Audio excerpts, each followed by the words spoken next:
Ternary operator का अपन और जितने भी अपन ने ऑपरेटर्स देखे हैं उनके एग्जाम्पल देख लेते हैं। ठीक है, जैसे अपन का यही क्वेश्चन है कि अपन को दो वैल्यूज को ऐड कराना है। ठीक है, अब उनका जो रिजल्ट है, ठीक है, तो वो अपने पास तभी डिस्प्ले होना चाहिए जब उसकी वैल्यू जो है वो क्या हो, ग्रेटर देन 10 हो। जब सम आपका ग्रेटर देन 10 आए, अगर लेस देन 10 आए तो वो चीज अपनी डिस्प्ले नहीं होनी चाहिए। ठीक है, तो इसको अपन सपोज कैसे बनाएंगे, ये सिंपल सा एग्जांपल है। जैसे मैंने यहाँ पर तीन वेरिएबल्स इस तरीके से डिक्लेयर कर दिए, क्योंकि डिक्लेयर करना जरूरी होता है अपने पास में सी लैंग्वेज में, है ना। अगर अपन इसको यूजर से पूछ के बनाते हैं, अगर अपन इसको डायनामिक बनाना चाह रहे हैं, यूजर डिफाइन बनाना चाह रहे हैं, तो अपन ने यहाँ पर पूछ लिया कि एंटर द वैल्यू ऑफ ए। ठीक है, एंटर द वैल्यू ऑफ ए, ये अपन ने ले लिया। अब अपन क्या करेंगे, वैल्यू को स्टोर कराएंगे, तो अपन ने यहाँ पर कर लिया परसेंटेज डी कॉमा ए। ठीक है, और स्टोर कराएंगे तो कहाँ जाएगा, रेफरेंस टू मेमोरी जाएगा ये, है ना। तो अपन ने एम्परसेंड ए ले लिया। ठीक है, दूसरा इसी तरीके से अपन क्या कराएंगे,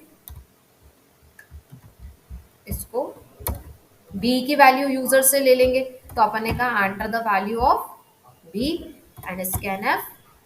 परसेंटेज डी क्यों लिख रहे हैं, क्योंकि इंटीजर वैल्यू प्रिंट होगी, इंटीजर वैल्यू लेनी है, तो वो बताने के लिए अपन यहाँ formatted string percentage D use करिए। ठीक है, अब अपन ने यहाँ पर करा कि sum equals to A plus B. ठीक है, अब चलो अपन ने ये चीज कर ली। अब अपन यहाँ कह रहे हैं कि sum greater than equals to 10। अब अपन का लग गया ये टर्नरी ऑपरेटर, तो यहाँ पर अपन क्या कर देंगे,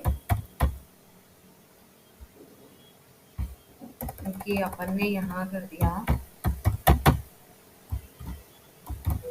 प्रिंट एफ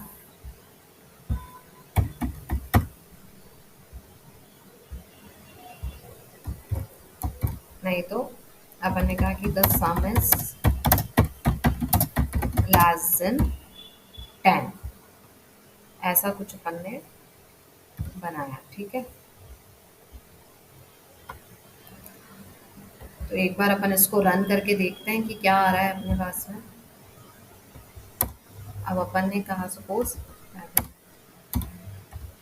2। ठीक है, और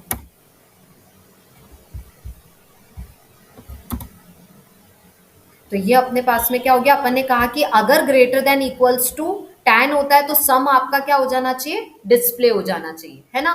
और अगर अपना जो सम है वो लेस देन 10 रहता है तो अपन वहां पर ये वाला स्टेटमेंट देंगे, है ना। तो अपन ने ये टर्नरी लगा रखा है जो क्या कर रहा है, चेक कर रहा है कंडीशन को, है ना, ये एक्सप्रेशन को इवेल्युएट कर रहा है। तो अगर ये ट्रू इवेल्युएट हुआ, क्योंकि 13 आया तो 13 इज ग्रेटर देन 10, तो ट्रू आता है तो क्या होता है, अपना एक्सप्रेशन 1 प्रिंट होता है, तो इसलिए ये चीज प्रिंट हो गई अपने। अगर फॉल्स होगा तो ये वाली चीज आपकी प्रिंट हो जाएगी, है ना। तो इसको अगर अपन वापस एक बार करके देखते हैं, अपन ने यहाँ पर लिखा 2, यहाँ दिया 1, और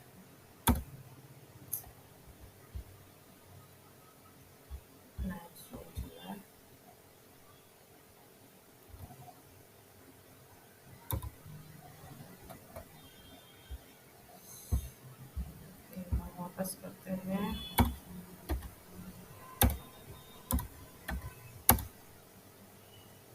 ओहो, अपन ने एक मिस्टेक कर रखी है, यहाँ पर अपन ने लिखा ही नहीं, तो वो कैसे करेगा, ये चीज गड़बड़ कर रखी ना मैंने।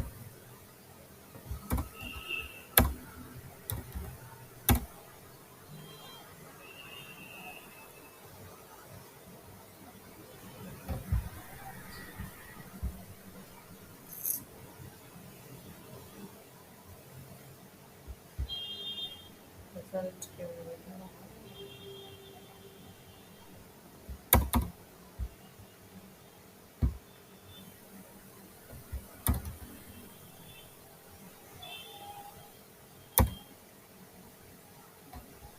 नेट स्लो चल रहा है।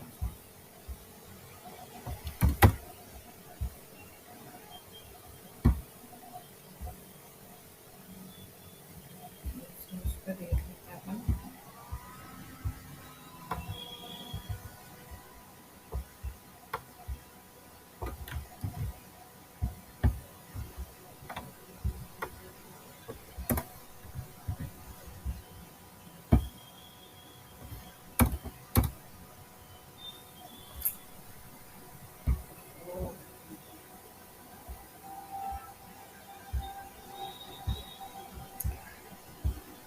यहाँ पर नेट थोड़ा सा अपना स्लो हो गया है। दे दिया।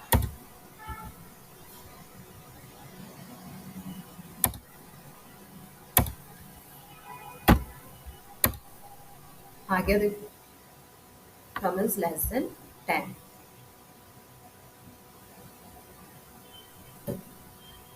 The some is less than 10, है ना।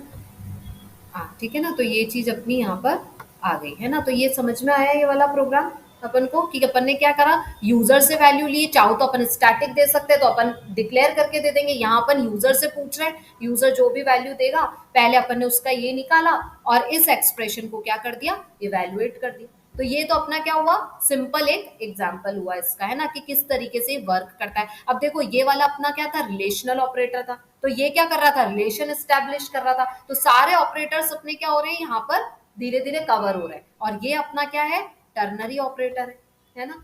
तो ये वाला अपना प्रोग्राम ठीक है, ये समझ में आया। अब फिर अपन अगला प्रोग्राम देखेंगे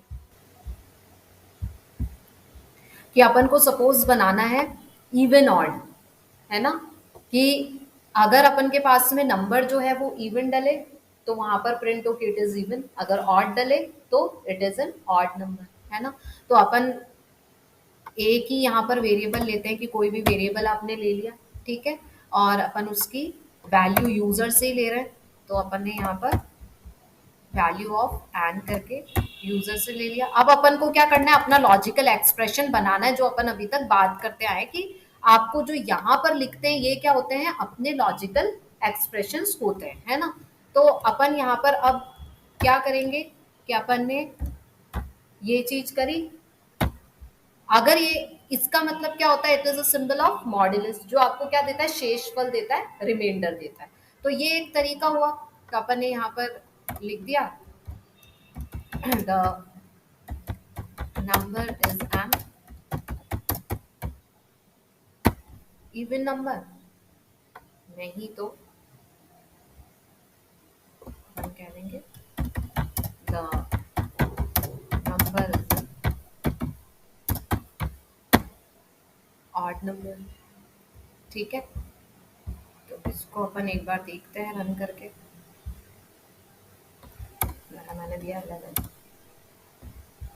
ठीक है, number is an odd number, ठीक है। यहाँ पर अपन ने दिया number is an even number, ठीक है। तो ये अपना सिंपल प्रोग्राम हो गया। यहाँ पर भी अपने पास में रिलेशनल ऑपरेटर काम आया और टर्नरी ऑपरेटर काम आ रहा है यहाँ पर, है ना। तो ये सारे अपने क्या है, प्योर ऑपरेटर्स के एग्जाम्पल है जो अभी अपन ने ऑपरेटर्स देखे हैं।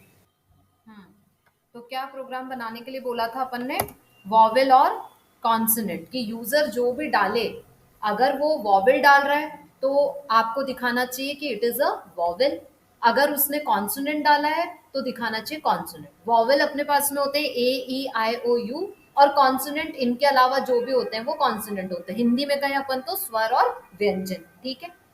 तो अपन को जब ये चीज फाइंड करनी है, तो अपन ने सपोज यूजर किसी में भी एक उसमें वैल्यू लेगा, तो अपन ने जैसे एक वेरिएबल डिक्लेयर कर दिया एन। अब जब अपन यूजर से पूछ रहे हैं तो किस में पूछेंगे, प्रिंट एफ से अपन पूछते हैं। तो अपन ने कहा कि एंटर एनी अल्फाबेट, इस तरीके से अपन ने कह दिया। अब अपन ने यहाँ पर स्कैन एफ, अच्छा, अब अपन जब अल्फाबेट ले रहे हैं तो अपन इंटीजर में कैसे ले सकते हैं, पहली चीज तो ये अपन ने पढ़ा हुआ है कैरेक्टर, कैरेक्टर में क्या होता है, एक सिंगल चीज आ सकती है। और अपन यहाँ पर कैरेक्टर में क्या क्या आ सकता है, आपके पास स्पेशल कैरेक्टर्स आ सकते हैं, अल्फाबेट्स आ सकते हैं, नंबर आ सकते हैं, जितने भी, पर एक सिंगल सिंगल चीजें आएगी। तो अपन जब एक एक चीज लेंगे तो अपन ने यहाँ पर इसका डेटा टाइप क्या डिक्लेयर कर दिया, कैरेक्टर कर दिया। जब कैरेक्टर कर दिया तो अपन ने जो फॉर्मेटेड स्ट्रिंग लेंगे वो क्या लेंगे, %c लेंगे। और जो भी अब इसमें यूजर डालेगा, चाहे ए डाले, बी डाले, जेड डाले, ओ डाले, यू डाले, वो सब किस में आएगा, इसमें आएगा। और जो भी इसमें आएगा उसका रेफरेंस किसको जाएगा, मेमोरी को जाएगा। तो अपन ने यहाँ पर %c लिख दिया कि मतलब c का अलाइज कौन है, आपका मेमोरी है ना। ये क्या होता है, रेफरेंस होता है, जो अपन देख चुके हैं पहले। रेफरेंस का क्या मतलब होता है कि ये क्या करता है, एक रेफरेंस यानी निकनेम दे देता है। तो सी के अलावा आपका दूसरा निकनेम क्या हो गया, मेमोरी हो गया, ठीक है। अब अपन अपना लॉजिक लिखते हैं कि अपन टर्नरी ऑपरेटर से इसको बनाने को देख रहे हैं, है ना। तो अपन यहाँ पर इस तरीके से कुछ लिख सकते हैं। अपन ने लॉजिकल ऑपरेटर्स भी पढ़े हुए हैं, तो अब उनका यूज किस तरीके से, जैसे अपन ने कहा कि एन इक्वल्स टू ये, अब अपन ने और ऑपरेटर लगा दिया,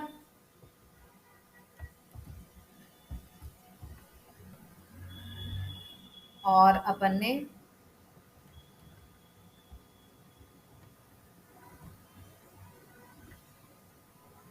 थोड़ी सी गड़बड़ हो गई, ये भी आ गया अपने पास में। अब अपना लॉजिक क्या है यहाँ पर कि अपन को जितने भी वॉवेल्स हैं वो चेक कराने। तो जैसे ए वॉवेल, अब उसको बताने तो पड़ेंगे कि क्या है, ए ई, यहाँ पर अपन ने कर दिया आई, यहाँ कर दिया ओ, यहाँ कर दिया अपन ने यू। अब अपन यहाँ पर क्या कर रहे हैं, उससे टर्नरी ऑपरेटर लगा के पूछ रहे हैं कि अगर एन में यूजर इनमें से कोई वैल्यू देता है तो अपन को क्या कर देना है, प्रिंट एफ करके अपन यहाँ लिख देंगे कि इट इज अ वॉवेल। आपको जो भी लैंग्वेज लिखनी है वो आप पे डिपेंड करता है। और अगर ये कंडीशन अपनी फॉल्स हो जाती है, इनमें से कुछ नहीं निकलता है, तो यहाँ पर अपन को प्रिंट एफ करा देना है कि इट इज अ कॉन्सोनेंट या it is not a vowel. जो भी आप लाइन लिखना चाहते हो। जो वॉवेल नहीं होते हैं उनको अपन क्या कहते हैं, इंग्लिश में, अंग्रेजी में कहते हैं कॉन्सोनेंट। हिंदी में जैसे अपन कहते हैं व्यंजन, वैसे इसको अंग्रेजी में कहते हैं कॉन्सोनेंट, ठीक है। तो देखो लॉजिक क्या लगाया मैंने कि यूजर ने, अगर सपोज यहाँ पर अपन समझते हैं कि जैसे दिया यूजर ने ई, ठीक है, तो उसने पहली चीज चेक करी कि क्या एन में ए आया है, नहीं आया है, ठीक है। अब अपन ने लॉजिकल ऑपरेटर पढ़े हुए हैं, बीच में क्या लग रहा है, लॉजिकल और लग रहा है। लॉजिकल और अपन को क्या कहता है कि जब एक भी कंडीशन अगर ट्रू हो गई तो आपका पूरा एक्सप्रेशन क्या हो जाता है, ट्रू हो जाता है, ठीक है। तो अब उसने पहली कंडीशन चेक करी कि क्या एन इक्वल इक्वल टू ई है, नहीं, ये फॉल्स हो गया आपका। पर बीच में लग रहा और ऑपरेटर। अब अपन ने देखा क्या एन इक्वल इक्वल्स टू ई है, हाँ, ये कंडीशन ट्रू हो गई। फिर उसने आगे देखा क्या N equal equals to I है, नहीं, फॉल्स है। N equal equals to U O है, फॉल्स है। N equal equals to U है, नहीं, फॉल्स है। तो इतने सारे आपके पास फॉल्स हैं, केवल एक ट्रू है। लेकिन बीच में आपके क्या लग रहा है, लॉजिकल और ऑपरेटर लग रहा है। और लॉजिकल और ऑपरेटर की डेफिनेशन ये होती है कि जितने भी इनपुट्स हो, जितनी भी कंडीशन हो, अगर एक भी ट्रू हो गया तो आपकी पूरी कंडीशन क्या हो जाती है, इन केस ट्रू हो जाती है। तो अगर अपने पास में सब यहां पर ट्रू हो गए तो फिर इसका मतलब अपन ने क्या करा है कि अगर अपना पूरा एक्सप्रेशन ट्रू हो जाता है तो अपना क्या होगा, एक्सप्रेशन 1 प्रिंट होगा। और अगर ये पूरा एक्सप्रेशन आपका फॉल्स आता है तो इसका मतलब फिर आपका एक्सप्रेशन 2 प्रिंट होगा। लेकिन अभी अगर इनमें से, जैसे अगर यूजर ने आई डाला है तो इन दैट केस तो ये क्या हो जाएगा, ट्रू हो जाएगा। और ट्रू हो जाएगा तो आपका ये पहला वाला जो है वो प्रिंट हो जाएगा। तो यही अपना प्रोग्राम था। अगर अपन इसको रन करें, सॉरी यहाँ क्या दिक्कत आ गई, सॉरी यहाँ सी लिख दिया अपन ने गलती से, अपन का एन में लिया हुआ है अपन ने। अब एंटर एनी अल्फाबेट, सॉरी इसमें percent C, enter any alphabet backslash N अपन ने लिया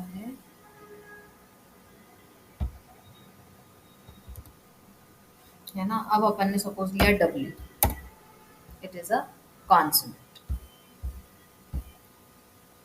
वापस करते हैं, जैसे अपन ने लिखा I, it is a vowel, है ना। तो अब इनमें से अपन कुछ भी देंगे तो वो वॉवेल देगा, उसके अलावा आप कुछ भी लिखोगे, ओ दिया, इट इज अ वॉवेल।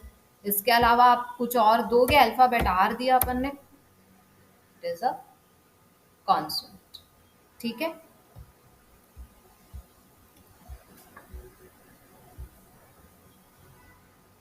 अच्छा, अब इसमें एक चीज और हो सकती है कि सपोज अपन ने ऐसे किया और यूजर ने डाला ए, ठीक है, तो इसने तो कॉन्सोनेंट दे दिया, जबकि ए तो क्या है, वॉवेल है अपने पास में। तो फिर ये चीज तो अपन को देखनी पड़ेगी यहाँ पर कि भाई ये तो ऐसे कैसे हो गया कि भाई यूजर तो कैपिटल या स्मॉल किसी में भी डाल सकता है, अपन ने उसको रेस्ट्रिक्ट तो किया नहीं कि आपको स्मॉल में ही डालना है ना। तो उसके लिए फिर आप क्या कर सकते हो, आपको वापस से क्या करना पड़ेगा, कुछ वैरायटी लिखनी पड़ेगी वापस से उसके लिए। तो आपने जैसे क्या किया, यहाँ पर अगर अपन ऐसे करें इसको,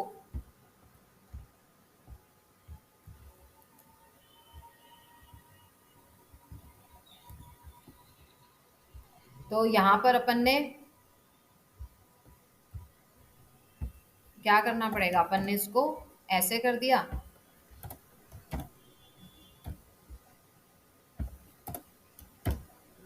कि अगर इनमें से कुछ आए तो वो ये वाला जो वैरायटी है उसको भी यहाँ पर चेक कर लेगा। तो यहाँ अपन ने अब रन कराया, एंटर एनी अल्फाबेट बोला, अब अपन ने ई डाला यहाँ पर, तो क्या आ गया, इट इज अ वॉवेल। अगर अपन इसको वापस अभी रन करेंगे और ए डाला, इट इज अ वॉवेल। ठीक है ना, तो आपने वैरायटी लिख दी, उसको देनी पड़ेगी, नहीं तो वो पहचानेगा नहीं, क्योंकि वो क्या कंपेयर करेगा, जो यहाँ पर आपने लिखा है उससे कंपेयर करेगा। ठीक है ना, तो एक अपना ये प्रोग्राम हो गया, है ना। बाकी फिर अभी अपन देखते हैं, हमने यहाँ पर कहा था कि अपन को 3 सब्जेक्ट के मार्क्स लेने हैं, और अगर मार्क्स आपके 45 या 45 से ऊपर है, यानी 45 या 45 से ऊपर है, तो वो स्टूडेंट पास है, नहीं तो फेल है। और अभी अपन केवल सिंगल स्टूडेंट की बात कर रहे हैं, ठीक है ना। तो मार्क्स आप अगर फ्लोट में लेना चाहते हो, डेसिमल में भी आते हैं, तो अपन फ्लोट ले सकते हैं, नहीं तो आप डेटा टाइप इंटीजर ले सकते हो। तो अपन जो भी अब आपको सब्जेक्ट्स लेने चाहे, ये तो अपना वेरिएबल है, अपन कोई भी वेरिएबल ले सकते हैं। जैसे मैंने इंग्लिश, हिंदी, मैथ्स ले रही हूँ, तो मैंने ई एच एम यहाँ पर डिक्लेयर कर दिए। ठीक है, अब मैं यहाँ पर क्या कर रही हूँ, आप चाहो तो मार्क्स ले रहे हो 3 सब्जेक्ट के, तो मार्क्स 1, मार्क्स 2, मार्क्स 3, वेरिएबल अपन कुछ भी ले सकते हैं, है ना। अब अपन ने यहाँ पर दिया कि print F enter marks in English, ठीक है, बैक स्लैश एन लगा देते हैं फॉर नेक्स्ट लाइन। ठीक है, और जब यूजर से अपन वैल्यू लेंगे तो अपन को पता है अपन स्कैनएफ में लेते हैं, जब इंटीजर जा रही है तो अपन फॉर्मेटेड स्ट्रिंग इसकी %d लेंगे, और अपन यहाँ पर एम% ई ले लेंगे कि ई के अंदर अपने पास इंग्लिश के मार्क्स यूजर देगा। ठीक है, उसी तरीके से अपन क्या कर लेंगे, मैथ्स के और हिंदी के मार्क्स भी यूजर से ले लेंगे कि एंटर मार्क्स इन हिंदी लिख दिया अपन ने यहाँ पर, ठीक है, और यहाँ पर एच ले लिया, एंटर मार्क्स इन मैथ्स कर दिया अपन ने, और यहाँ पर एम कर दिया अपन ने। ठीक है, ये तो अपन ने यूजर से क्या कर लिया, अभी तीनों के मार्क्स ले लिए। अब मेन अपना लॉजिक क्रिएट करने आता है, जो अपन अभी टर्नरी ऑपरेटर से हाल फिलहाल कर रहे हैं। ठीक है ना, तो अपन यहाँ पर क्या करेंगे कि अपन ने यहाँ पर अगर इस तरीके से दिया कि तीनों के मार्क्स हैं कि E greater than equals to 45, then H greater than equals to 45। Dynamic बना रहे अपन के, यूजर कुछ भी मार्क्स दे सकता है, पर वो मार्क्स अगर अपने 45 या 45 से ज्यादा होंगे। अब बीच में मैंने क्या ऑपरेटर लगाया है, एंड ऑपरेटर लगाया। एंड ऑपरेटर इस पूरे एक्सप्रेशन को ट्रू कब करेगा, जब सारी कंडीशंस ट्रू होंगी। इसका अर्थ यह है कि सपोज मैंने इंग्लिश में मार्क्स दिए 56, मैंने हिंदी में मार्क्स दिए 79, मैंने मैथ्स में मार्क्स दिए सपोज 86। तो अपन ने यहां चेक किया कि क्या 56 इज ग्रेटर देन 45, ट्रू। क्या अपना 79 इज ग्रेटर देन 45, ट्रू। क्या 86 इज ग्रेटर देन 45, ट्रू। तो जब सब ट्रू हो गए तो एंड ऑपरेटर में क्या होता है, पूरा एक्सप्रेशन तभी ट्रू होता है जब सब आपके पास में जो इनपुट्स हैं या जो कंडीशंस हैं, जो भी अपन बोले, वो ट्रू होती है। तो अगर इस केस में ऐसा है, तो यहां पर टर्नरी ऑपरेटर से अपन ने कंडीशन चेक कराई, और यहां पर अपन फिर क्या लिख देंगे कि यू आर पास। अगर ये हो जाता है तो अपन ने लिख दिया यार पास, नहीं तो अपन यहां पर लिख देंगे sorry you failed the class. You failed, और यहां पर अपन लिख देते हैं बेटर लक। नेक्स्ट जो भी लिखना हो आपको, वो तो खैर अपनी इच्छा है, इतना नहीं भी लिखना हो तो ये चलेगा, ये तो अपन ने इस तरीके से लिख दिया है, ठीक है ना। यहाँ अपन ने ये चीज कर दी है ना। अब अपन एक बार इसको रन करके देखते हैं। एंटर मार्क्स इन इंग्लिश, वही जैसे अपन ने सपोज यही जो एग्जांपल लिया था यही वाला लिख लेते हैं एक बार। Enter marks in maths, sorry यहाँ पर अपन ने क्या करा, प्रिंट एफ नहीं लिखा है तो फिर वो कुछ प्रिंट नहीं करेगा। वही देख रहे थे अपन ने प्रिंट एफ नहीं लिखा, प्रिंट एफ अपन लिख देते हैं यहाँ पर, और इसको वापस एक बार रन करते हैं। Enter marks in Hindi, enter marks in maths, ठीक है, योर पास। तो अपन ने एंड ऑपरेटर लगाया। अब अगर आप एक किसी में भी इसको फेल करते हो, जैसे यहाँ पर अपन ने ये कर दिया, एंटर मार्क्स इन हिंदी ये कर दिया, एंटर मार्क्स इन मैथ्स अपन ने ये करा, अब ये इंग्लिश में फेल है तो ये पूरे उसमें फेल हो जाएगा। यही अपन को प्रोग्राम बनाना था कि एक में भी फेल हो गया तो वो क्या है, फिर पूरे उसमें फेल है, ठीक है। तो यहाँ पर अपने सारे ऑपरेटर्स काम आ रहे हैं, रिलेशनल ऑपरेटर भी काम आ रहा है, अब अपना लॉजिकल ऑपरेटर भी काम आ गया, और टर्नरी ऑपरेटर से अपन ये चीज क्रिएट कर रहे हैं, ठीक है ना। अब इसी को प्रोग्राम को अपन जब बनाएंगे, इसी प्रोग्राम को अपन और ऑपरेटर को यूज करके भी बना सकते हैं, ठीक है ना। तो और ऑपरेटर को यूज करके बनाओ, फिर अपन देखते हैं।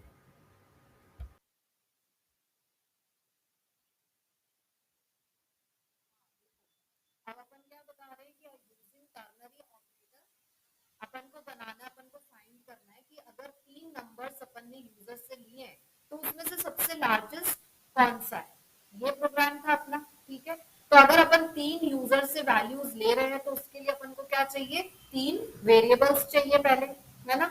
और वैल्यूज आप फ्लोट में चाहते हो तो आप यहाँ पर फ्लोट डिक्लेयर कर सकते हो, जैसे मैंने ए बी सी 3 वेरिएबल्स ले लिए, ठीक है। 3 वेरिएबल्स ले लिए मैंने यहाँ पर, और सपोज मैंने फ्लोट में लिया है कि यूजर कोई फ्रैक्शनल वैल्यूज भी दे सकता है, ठीक है। अब अपन को जब यूजर से लेना है तो एज यूजुअल अपन को पता है कि अपन किससे करते हैं, प्रिंट ऐप से काम करते हैं। तो अपन ने यहाँ पर बोला एंटर द वैल्यू ऑफ ए, ठीक है। अब अपन ने यहाँ पर क्या, स्कैन एफ परसेंट एफ लिखेंगे क्योंकि फ्रैक्शनल वैल्यू है, और एम परसेंट ए, ठीक है। इसके बाद में अपन को क्या करना है, तीनों की वैल्यूज लेनी है, एक बार ए की ले ली, एक बार बी की ले लेंगे, और एक बार अपन सी की ले लेंगे, ठीक है। तो तीनों की अपन ने वैल्यू ले ली यूजर से। अब अपन क्या मेन लॉजिक लगाना चाह रहे हैं, तो अपन क्या करेंगे कि अपन ने एक बार चेक किया कि A is greater than B and A is greater than C, कि अगर ए बी से भी बड़ा है और सी से भी बड़ा है तो अगर ये पूरा एक्सप्रेशन अपना ट्रू हो जाता है। एंड में क्या होता है कि जब दोनों ट्रू होते हैं, सभी कंडीशंस ट्रू होती हैं, तभी आउटपुट क्या ट्रू आता है। अगर इसमें से एक भी चीज फॉल्स हो गई कि भाई चलो ए बी से तो बड़ा है लेकिन ए सी से छोटा है, तो क्या हो गया, एक चीज फॉल्स हो गई आपकी, तो पूरा एक्सप्रेशन आपका क्या हो जाएगा, फॉल्स हो जाएगा। लेकिन अगर अभी अपन ऐसा लेके चल रहे हैं कि अपना ए जो है वो बी से भी बड़ा है और सी से भी बड़ा है, तो इसका मतलब टर्नरी ऑपरेटर ने पूछा, उसने देखा, चेक किया, टर्नरी ऑपरेटर क्या चेक करता है। अब इसके बाद अगर वो दोनों से बड़ा है तो अपन को क्या करना था, ए इज लार्जेस्ट लिख दो यहाँ पर। अब अगर एक भी कंडीशन यहाँ पर फॉल्स होती है सपोज, ठीक है, जैसे कि अपन लेकर के चलते हैं कि अपन ने यहाँ पर ले लिया 11, यहाँ सपोज ले लिया अपन ने 9, और इसकी वैल्यू अपन ने ले ली 10, ठीक है। तो यहाँ पर अभी तो क्या हुआ कि 11 is greater then 9, true, 11 is also greater than 10, true, तो वो दे देगा ए इज लार्जेस्ट। लेकिन सपोज मैंने यहाँ पर वैल्यू कर दी 10 और यहाँ पर मैंने वैल्यू कर दी 11, तो क्या हुआ, यहाँ पर अपन ने देखा कि 10 इज ग्रेटर देन 9, ये तो ट्रू हो गया, लेकिन 10 इज नॉट ग्रेटर देन 11, सी की वैल्यू क्या 11 है, तो यहाँ पर 10 इज नॉट ग्रेटर देन 11, तो ये फॉल्स हो गया। अब अगर बीच में एंड ऑपरेटर लगा तो एक ट्रू एक फॉल्स, तो एंड ऑपरेटर तो फॉल्स ही देगा। तो जब पूरा एक्सप्रेशन आपका फॉल्स हो जाएगा तो अपन को फिर क्या प्रिंट करना पड़ेगा, प्रिंट एफ, अपन ये क्या आ जाएगा, एक्सप्रेशन 2 प्रिंट होगा आपका। तो यहाँ पर अब अपन क्या कर सकते हैं कि ये ए इज लार्जेस्ट तो नहीं हुआ अपना, है ना। अब दूसरा एक्सप्रेशन अपन को करना है, तो वहां पर अपन क्या कर सकते हैं, सीधा ये तो नहीं लिख सकते कि अगर ए लार्जेस्ट नहीं है तो भाई सी लार्जेस्ट है, ऐसा तो कोई जरूरी नहीं है ना। तो अपन यहाँ पर क्या करेंगे, वापस से चेक कराते हैं कि B greater than A and B is greater than C. ठीक है, फिर वो अगला एक्सप्रेशन चेक करेगा, अगर ट्रू हो जाता है तो वो यहां पर दे देगा अपन को कि बी इज लार्जेस्ट, और नहीं तो कुछ और ऑप्शन उसके पास बचता नहीं है, क्योंकि अपन ने 3 ही लिए, तो वो बोलेगा सी इज लार्जेस्ट, है ना। तो इसका मतलब क्या हुआ अपना कि भाई उसने पहले तो ये चीज देख ली, है ना, लेकिन जरूरी थोड़ी ना है उसका मतलब कि सी लार्जेस्ट ही हो, है ना। तो उसने क्या करा है, अगला एक्सप्रेशन फिर चेक किया है, तो उसने वापस देखा कि क्या बी इज ग्रेटर देन ए है, नहीं फॉल्स है, क्योंकि बी 9 है, 9 इज नॉट ग्रेटर देन, और 9 इज ग्रेटर देन 11, नहीं, ये भी फॉल्स है। तो फिर अल्टीमेटली अपना क्या हो गया, सी इज लार्जेस्ट हो गया। ये कंडीशन जब फॉल्स हो गई आपकी, तो इसका मतलब क्या है, ये एक्सप्रेशन 1 तो प्रिंट नहीं होगा, क्या होगा, एक्सप्रेशन 2 प्रिंट हो जाएगा। अब सपोज अगर मैं इसको 11 रखती, ठीक है, और यहाँ पर मैं क्या रखती, 9 रखती, है ना, तो यहाँ पर क्या हो गया, चेक हुआ 10 इज ग्रेटर देन 11, ठीक है, तो क्या हुआ, कंडीशन फॉल्स हो गई, है ना। और ए को अपन ने देखा कि क्या 10 इज ग्रेटर देन 9, तो हाँ कंडीशन ट्रू है। तो यहाँ पर क्या हुआ, एक ट्रू एक फॉल्स, लेकिन फिर क्या हुआ, पूरा एक्सप्रेशन फॉल्स हो जाएगा। तो इसका मतलब ए इज लार्जेस्ट तो नहीं है, तो वो क्या करेगा दूसरे एक्सप्रेशन पे, और यहां पर अब ये बी का चेक करेगा कि बी क्या है, 11, 11 is greater then 10, condition true, है ना, और 11 इज ऑल्सो ग्रेटर देन 9, ये भी ट्रू। तो जब दोनों ट्रू है तो इसका मतलब आपका क्या होगा, एक्सप्रेशन 1 प्रिंट हो जाएगा, which is B is largest, और सच में बी लार्जेस्ट है सब में। ठीक है, अगर अपन सपोज ये कर देते हैं कि यहाँ पर बात कर देते हैं और ये कर देते हैं, तो तीनों में देख ले, तो ऐसे अपन को बनाना है बोल बोल के, समझ समझ के। तो अपन ने यहाँ पर देखा कि ए की वैल्यू क्या है, 10, 10 इज ग्रेटर देन 9, ट्रू, ठीक है, और 10 इज ग्रेटर देन 11, नहीं फॉल्स, है ना। तो क्या हुआ, एंड ऑपरेटर है, एक भी फॉल्स हो गया तो पूरा एक्सप्रेशन फॉल्स हो गया। फिर उसने क्या किया, फॉल्स हो गया तो सेकंड वाला एक्सप्रेशन देखेगा। अब यहाँ कुछ प्रिंट नहीं कराने की जगह अपन ने वापस से क्या कर रखा है, एक्सप्रेशन लिख रखा है। तो यहाँ पर क्या है, बी की वैल्यू है 9, 9 इज ग्रेटर देन 10, नहीं फॉल्स, फॉल्स हो गया, क्योंकि बी की वैल्यू क्या है, 9 है, और ए की वैल्यू क्या है, 10 है, तो 9 इज ग्रेटर देन 10, नहीं फॉल्स। फिर 9 इज ग्रेटर देन 11, फॉल्स, तो ये तो पूरा ही एक्सप्रेशन फॉल्स हो गया, दोनों फॉल्स हैं तो फॉल्स, तो इसका मतलब ये तो प्रिंट नहीं होगा। तो अब बचा क्या, यही बचा कि इसका मतलब सी लार्जेस्ट है, और एक्चुअली सी लार्जेस्ट है। ए को अपन पहले ही चेक कर चुके हैं, तो यही अपन को करके बनाना था यहाँ पर। अब जैसे अपन वैल्यूज लिखते हैं, सपोज अपन ने लिख दिया ए की वैल्यू ये, बी की वैल्यू अपन ने लिख दी ये, और सी की वैल्यू अपन ने लिख दी ये, बी इज लार्जेस्ट, ठीक है, सबका चेक कर सकते हैं। ए की वैल्यू दे दो एक बार, अपन वही दे देते हैं, बी की वैल्यू अपन ने दे दी 3, सी की वैल्यू दी 2, ए इज लार्जेस्ट, और एक बार अपन ये चेक कर देते हैं, ए की वैल्यू दी 1, बी की वैल्यू दी 2, की वैल्यू दी 3, सी इज लार्जेस्ट। तो बन गया। तो अपन को यही चीज देखनी थी, बस सबका चेक कराना था कि कौन किससे ग्रेटेस्ट है, तो अपन को 2 बार में चेक करानी है। तो ये जब हो गई आपकी चेक, तो रिमेनिंग बचा तो वो हो जाएगा, नहीं तो अगर यहाँ ट्रू हो गई तो बी प्रिंट हो जाएगा, पहले में ही अगर दोनों कंडीशंस ट्रू हो गई तो ए आपका लार्जेस्ट प्रिंट कर देगा, ठीक है ना।